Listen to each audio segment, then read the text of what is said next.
네, 잘 지내고 계시지요?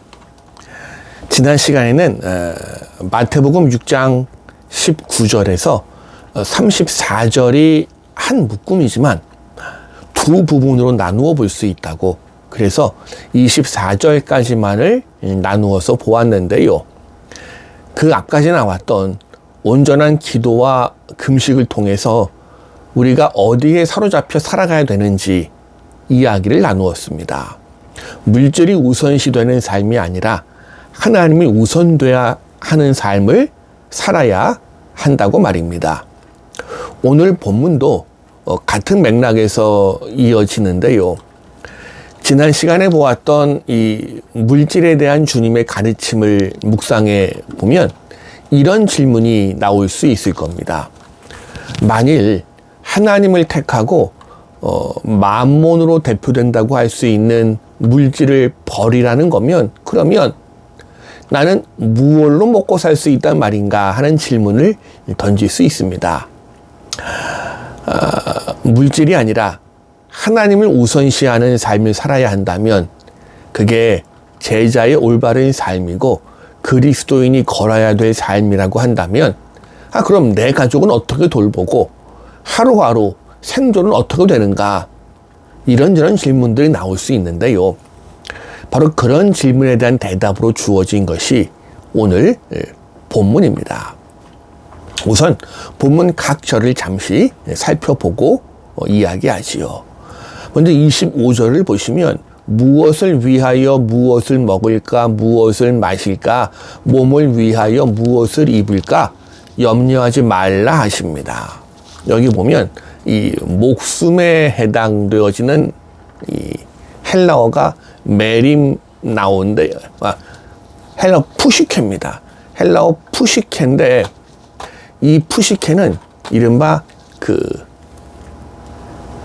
지상적인 이 땅의 생명을 가리키는 단어 푸시케입니다. 그리고 염려하다라는 단어가 메림 나오는데, 이 단어는 오늘 본문 안에서만도 5번 나옵니다. 그만큼 중심되는 단어라는 이야기가 되겠네요. 그리고 이 단어 메림 나오는 심리적인 불안과 염려를 이야기합니다. 하긴 이해가 돼요. 재물에서 마음을 떼는 행동은 불안을 초래합니다. 주님이라고 이걸 모르실 리가 없지요. 그 다음 27절을 보시면 그 키를 한 자라도 더할 수 있겠느냐 하십니다. 여기 우리 성경에는 키라고 번역하고 있는데 밑에 주석을 따라가 보시면 수명으로 번역도 가능합니다. 그래서 표준 세번역 성경에서는 키 대신 수명으로 번역을 하고 있기도 해요. 전후의 맥락으로 미루어 볼 때 키보단 수명이 더 맞는 것 같습니다. 그런데 사실 이건 중요하지 않아요. 인간의 힘으로 한치도 1년도 늘릴 수 없다는 점에선 키나 수명이나 매한가지거든요. 그리고 28절, 들의 백합화가 어떻게 자라는가 생각하여 보라라고 되어져 있습니다. 여기 백합화로 번역된 크리논도 사실은 정확히 어떤 꽃이다라고 또 어떤 식물이다라고 특정 짓기가 쉽지 않습니다. 아마도 그래서 어떤 특정한 꽃을 지칭한다기보다는 갈릴리 들판에 널려있던 아름다운 꽃들을 생각하고 이 단어를 쓴 게 아닌가 추정되어집니다. 단 우리가 흔히 생각하는 흰 백합화, 백합꽃 있지요? 그거 같지는 않습니다. 29절은 솔로몬의 모든 영광으로도 입은 것이 이 꽃 하나만 갖지 못하였느니라 기록합니다. 사실 유대인들의 전통에서 솔로몬은 말 그대로 영화와 부귀의 상징입니다. 그런데 예수님은 여기에서 일종의 역설을 사용하셔요. 예수님의 이 선언을 듣고 있는 유대인이라면 설마? 이런 생각을 할 수밖에 없잖아요. 예수님께서는 그들의 눈을 좀 돌리셔서 인위적인 영화로움이 하나님이 주신 영화로움에 미치지 못한다는 역설적인 진리를 보여주시는 겁니다. 33절은 너희는 먼저 그의 나라와 그의 의를 구하라 하십니다. 여기 보면 먼저라고 되어져 있는 단어 프로토는 무엇보다 먼저 혹은 첫 번째로 이런 뜻입니다.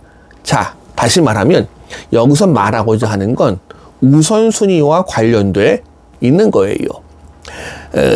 하나님의 나라와 그의 의는 제자들이 그리스도인들이, 자, 여기서 오해하면 안 되는데, 그리스도인들이 구해야 될 유일한 게 아니라 첫 번째로 중요하다는 이야기입니다.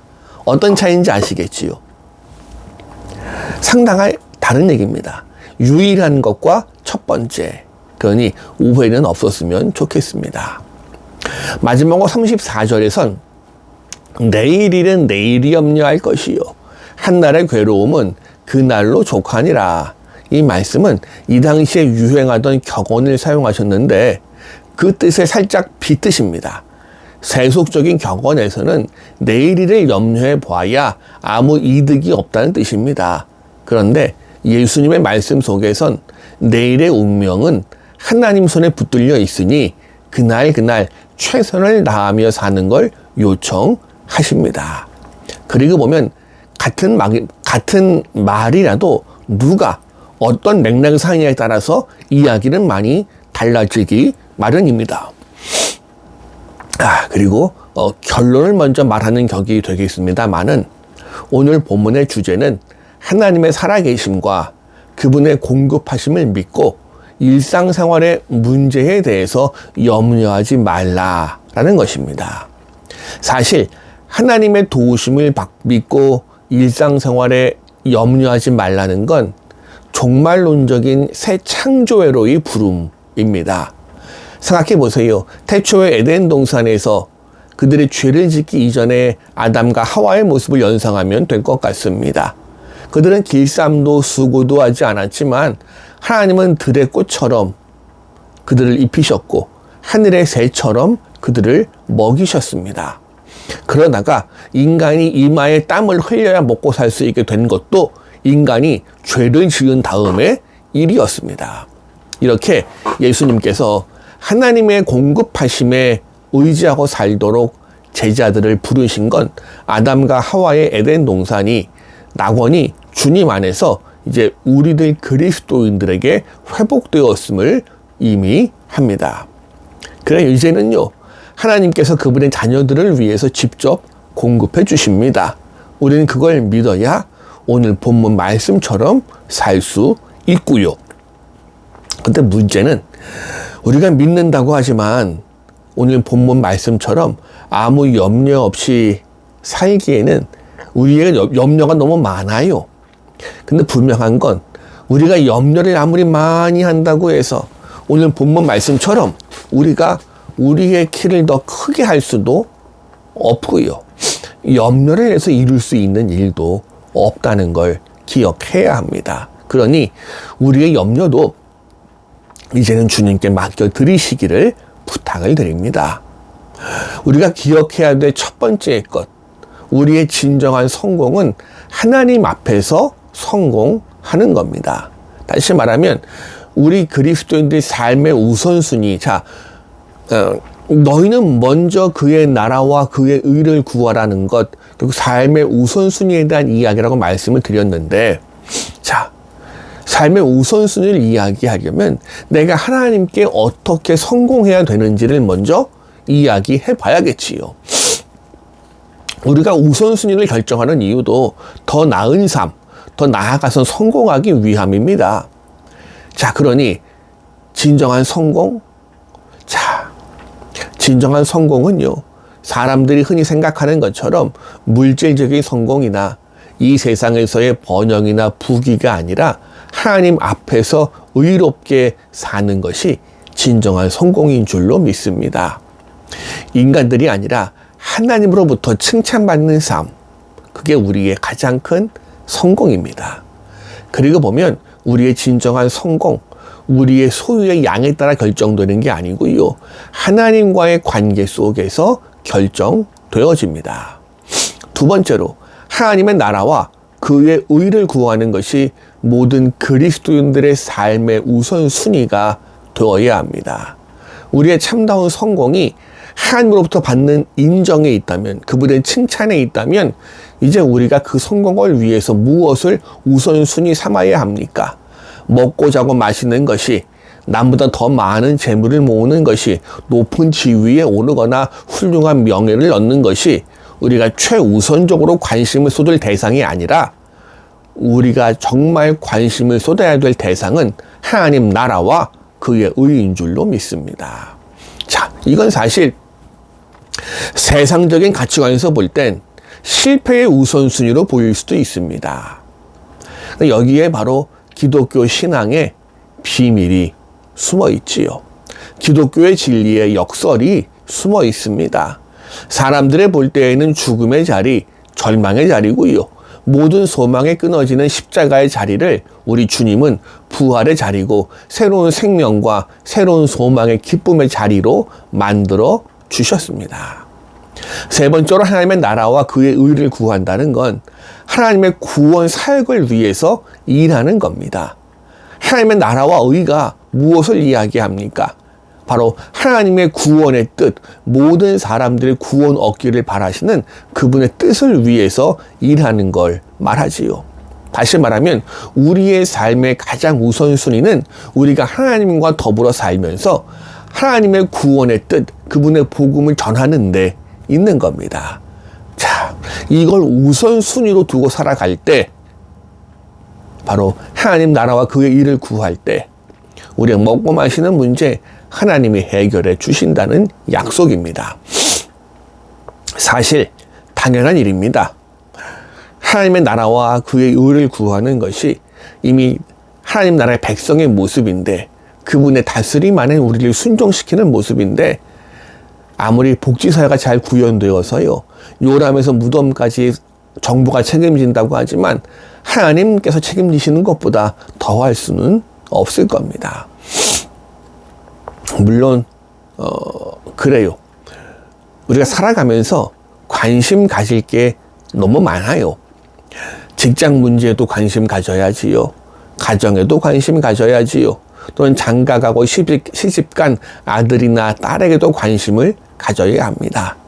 오늘 우리 주님은 오해하시면 안 돼요. 여러 가지 관심을 다 끊어버리고 오로지 하나님께만 관심 가지고 하루 24시간, 1년 365일을 교회에서 살라는 말씀을 하시는 게 아니라는 겁니다. 왜요? 이런 아까 제가 말씀드린 이런 여러 가지 관심들은 우리가 살아가면서 당연히 따라오는 것들입니다. 다만 우리의 그 어떤 인간적인 관심도 하나님 나라와 그의 의보다 앞서서는 안 된다는 뜻입니다. 우리 관심의 우선순위에 있어서 다른 무엇보다 하나님이 제일 먼저라는 겁니다. 그런데 저도 그렇습니다만은 우리의 모습을 고백해보면 우리의 모든 관심사에 있어서 가장 우선순위를 하나님께 둔다는 게 쉬우셔요? 쉽지가 않습니다. 하다못해 이사회도 주일날 하는 분들을 본 적이 있습니다. 우리의 관심의 최우선순위를 하나님께 두고 산다는 이야기는 하나님이 지금도 살아서 우리와 함께 역사하신다는 믿음 없이는 불가능합니다. 우리는 이스라엘 민족이 출애굽한 이후에 광야에서의 생활을 떠올려 볼 필요가 있습니다. 그때 하나님께서는 이스라엘 백성들의 양식을 위해서 만나를 내려주셨습니다. 그런데 안식일만큼은 내리시지 않습니다. 그런데 안식일 전날, 안식일까지 먹을 수 있도록 배로 공급해 주셨잖아요. 그래요. 우리들 그리스도인들, 믿음이 충만한 사람들이 되어야 합니다. 우리들 하나님의 공급하심을 믿고 하나님의 뜻을 이루는 일에 첫 번째 관심을 두고, 그리고 우리의 삶을 최선을 다해 꾸려갈 때 하나님께서 우리의 걸음걸음을 책임져 주실 줄로 믿습니다. 감사합니다.